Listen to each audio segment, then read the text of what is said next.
Bom, para começar, vocês não imaginam a grande honra que eu sinto de estar aqui na London School of Economics, até porque há pouco tempo atrás, não tão pouco, mas 7 anos atrás, 2012, 2011, eu estaria sentado na plateia, era estudante de mestrado no exterior, na Holanda, primeiro em ciência política, depois em jornalismo pelas universidades de Aarhus e vinha concluir mais recentemente o curso em Amsterdã.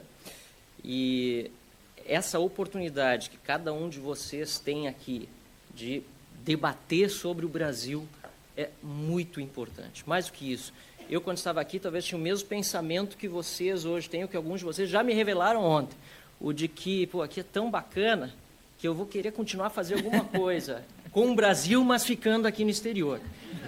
Eu ouvi muitos já dizendo isso, e é natural, porque realmente tem muita coisa boa aqui, mas tem muita coisa boa também acontecendo no Brasil. E esse foi um dos motivos porque eu acabei retornando ao Brasil em 2013, quando eu já não tinha mais, pouquinho antes de retornar,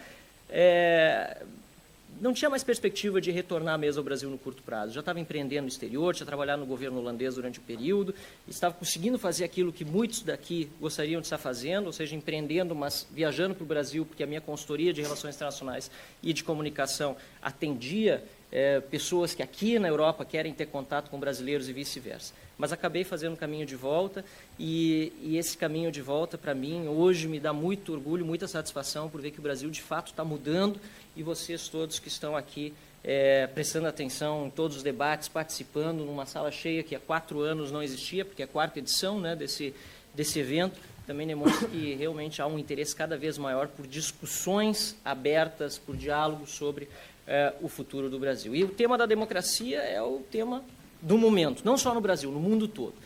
Eu vou tentar abordar rapidamente esse tema, me baseando parcialmente na obra Democracia Totalitária, de um ex-professor meu, José Antônio Justo de Tavares, um dos maiores cientistas políticos, a meu juízo, e também de muitos especialistas na área brasileiro. Faleceu faz um mês e meio, faz pouco tempo, mas deixou como última obra um livro que, para mim, é um grande legado, que é Democracia Totalitária. Eu vou abordar um pouco sobre o que ele fala, mas também acrescentando a cada um dos tópicos em que ele trata da democracia totalitária, propriamente dita, vinculando aos movimentos de esquerda que venceram eleições na América Latina e que alguns classificariam como movimento populista, não vou chegar a conceituar ele, mas ele utiliza essa conceituação da democracia totalitária de Bertrand de Juvenel, de 1945, para aplicar na América Latina e também, obviamente, no caso brasileiro. E ele trata de 4 tópicos em particular que ele usa para definir o que seria uma democracia totalitária. Em resumo, a democracia totalitária seria a democracia daqueles que se julgam donos, né, da verdade, que democracia é só a deles, a dos outros não importa.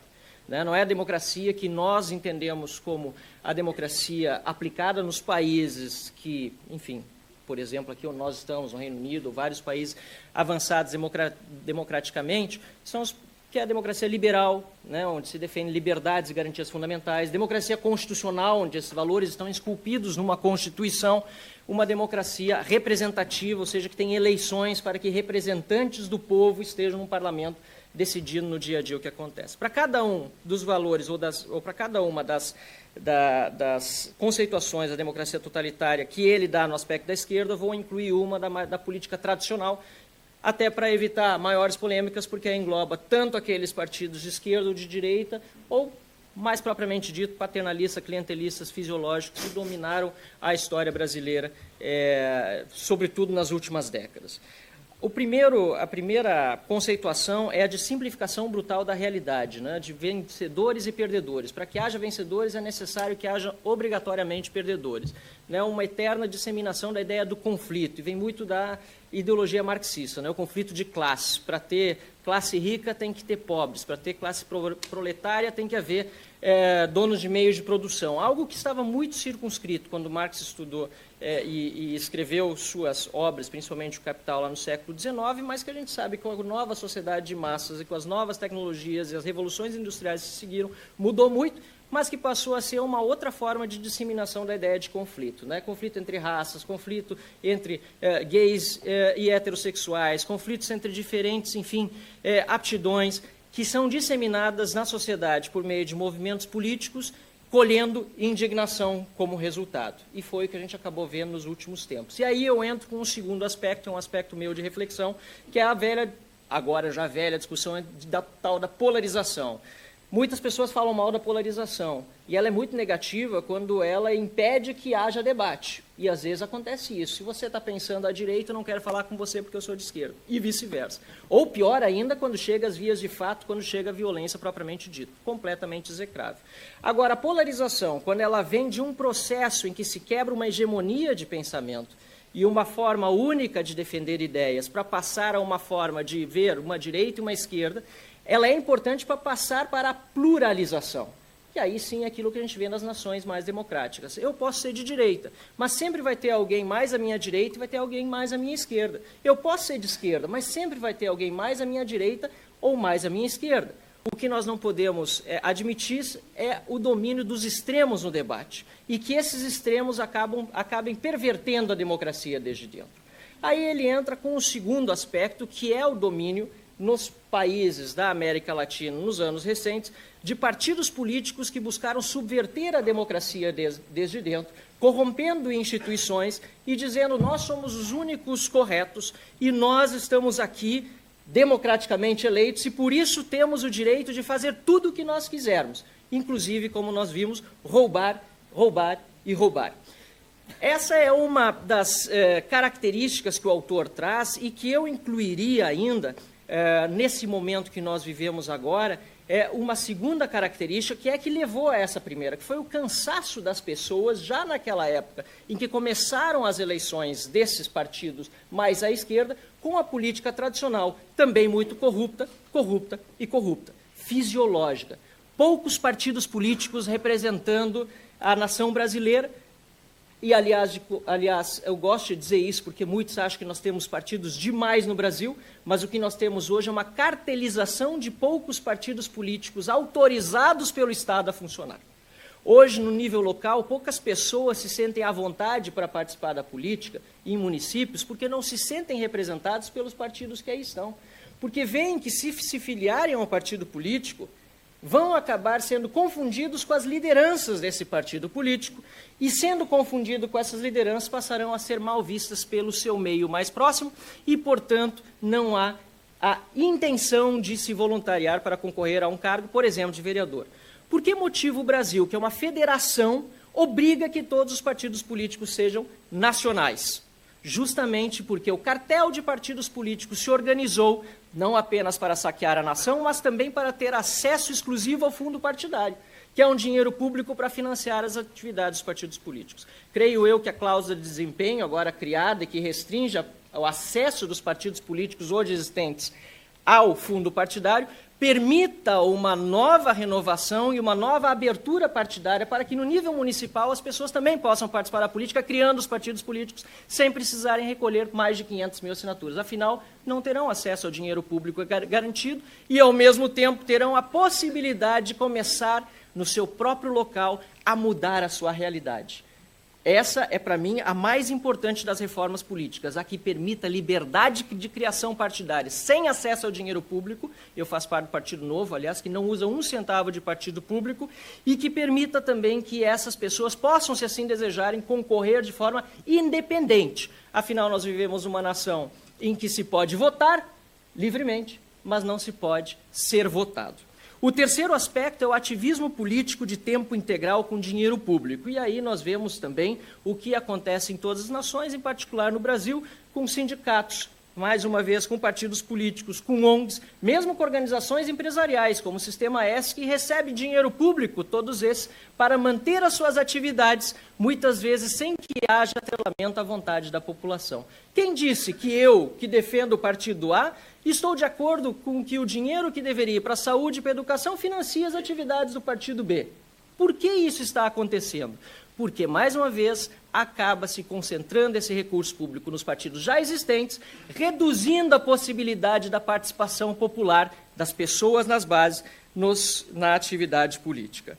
E, finalmente, Um combate a privilégios é muito importante, e eu hoje de manhã, quando a gente estava assistindo ao painel junto com o Wagner, da AGU, muito importante ele dizer do exemplo que se dá quando se abre mão de privilégios do setor público em virtude daquilo que a população observa como um abuso das autoridades. E, por fim, o quarto ponto, o abuso da boa-fé das pessoas que estão em situação de necessidade. Seja por meio de programas de assistência social, que são importantes para resgatar as pessoas da miséria, mas não devem ser utilizados para escravizar as pessoas com o intuito de obter seu voto no período eleitoral. E é o que muitas vezes, infelizmente, acontece com determinados programas que são engenharia política para perpetuação no poder de determinadas lideranças, não só em nível nacional, mas desde o nível local. E o que eu adicionaria a esse aspecto mencionado pelo professor Justo Tavares é aquela grande restrição que as pessoas têm cada vez mais às instituições como elas estão postas e a arrogância do poder daqueles que por muito tempo não foram contrariados em virtude do pouco acesso à informação que antes as pessoas tinham. Temos uma imprensa livre, que é importante sempre resgatar. O jornalismo, e eu comecei como jornalista, depois fiz mestrado em jornalismo, precisa ser preservado e valorizado, mas é importante também, não só que jornalistas, mas todos os membros das demais instituições, sejam juízes, promotores, saudar muito, aliás, a presença do ministro Barroso, também da procuradora Raquel, uma honra poder falar aqui diante dos senhores. Todas as instituições precisam se repensar e lembrar que a arrogância do poder é muito deletéria, porque muitas vezes faz com que estejamos encapsulados em volta de uma série de assessores, de pessoas que estão ali nos elogiando, o que acontece com muita frequência, dizendo que estamos sempre certos, mas na verdade escondendo aquilo que acontece na vida real e que cada vez mais está presente por meio das redes sociais. Para concluir, eu gostaria de falar sobre para onde vamos, e aqui vou partir para a parte do otimismo. No ano passado, eu estava justamente no aeroporto aqui de Londres e comprei uma das edições que julgo as mais brilhantes da revista acadêmica Foreign Affairs, que é Is Democracy Dying? E havia uma discussão muito grande naquela edição sobre o que vai acontecer com a democracia. E o Walter Russell Mead, que abriu a edição, dizia que nós devemos olhar para as oportunidades e não para os desastres. E lembrou que o período pós-guerra civil nos Estados Unidos acabou significando uma grande transformação na política local, de 35 anos, que pouco na época se observava, mas que hoje é muito clara. As pessoas, aliás, daquela época, dos anos de 60, 70, ficariam impressionadas se vissem que hoje menos de 2% da população trabalham na agricultura. O tanto da transformação que aconteceu na economia e que faz com que a revolução tecnológica, a revolução industrial da época seja paralela à revolução tecnológica que temos hoje para mudar o sistema político. E o Ronald Inglehart também, da mesma forma, fala nessa edição sobre a correlação enorme que há entre crescimento econômico e liberdade, e o quanto isso tem a ver com democracia e fortalecimento das instituições para que tenhamos nações mais prósperas. E no Brasil, nós vimos esse grande debate de recuperação econômica, reforma previdenciária, por exemplo, para corrigir distorções, mas principalmente para combater o déficit, para poder ter uma nação que pregue mais e desenvolva mais. Para concluir, de verdade, minha plaquinha já veio ali com o finish. Nós vivemos um momento histórico em que as pessoas estão dizendo que querem menos Estado, mais liberdade, isso inclusive numa pesquisa feita pela Perseu Abramo, do PT, que foi disponibilizado nas periferias de São Paulo, em que as pessoas diziam que o grande inimigo delas não era o patrão ou o capitalista opressor, mas o Estado, sua burocracia, com tudo o que acontece. No Google, Keynes, no Brasil, é menos pesquisado do que Mises. Nós passamos os últimos anos por 2 processos de impeachment.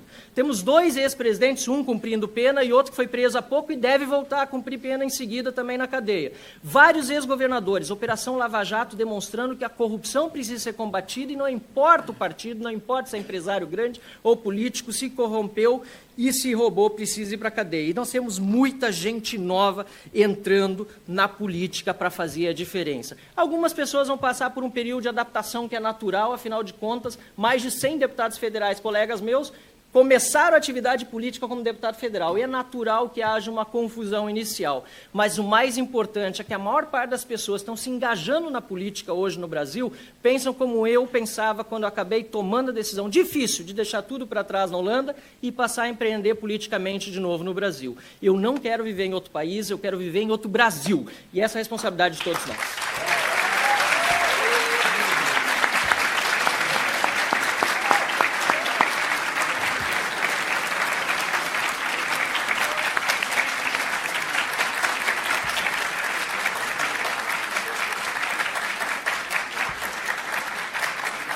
Obrigada, Marcel.